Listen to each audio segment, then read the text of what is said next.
Let's turn to health matters. Health experts say there is a need for an improvement in engagement with communities, HIV prevention and treatment services, as well as sustainable funding to improve health outcomes for key population. This formed discussions at a report dissemination meeting held in Abuja. TVC's Kemi Balogun reports. Strengthening HIV and AIDS response strategies remains the goal to achieve epidemic control by 2030.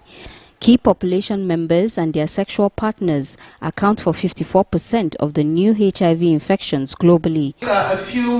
This dissemination meeting between experts in the HIV response is simply to discuss the challenges and successes faced in the implementation of HIV programs tailored specifically to vulnerable groups and key population.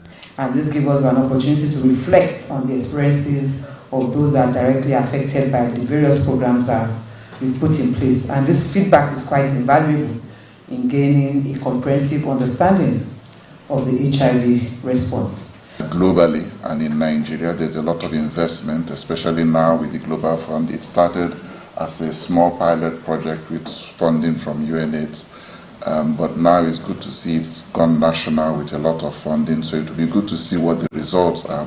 Data collected across 18 states where programs are being implemented, representing nearly half of Nigeria's region, was used to evaluate the effectiveness of HIV prevention and care strategies for key populations in the country. Even though there is small population, there is a small percentage of the general population, but they are at the highest risk of contracting HIV and of the HIV epidemic. So we definitely need to, have programs and intervention in place. Some of the key findings reveal that, one, the country has to do more in terms of training health personnel who provide services for key population.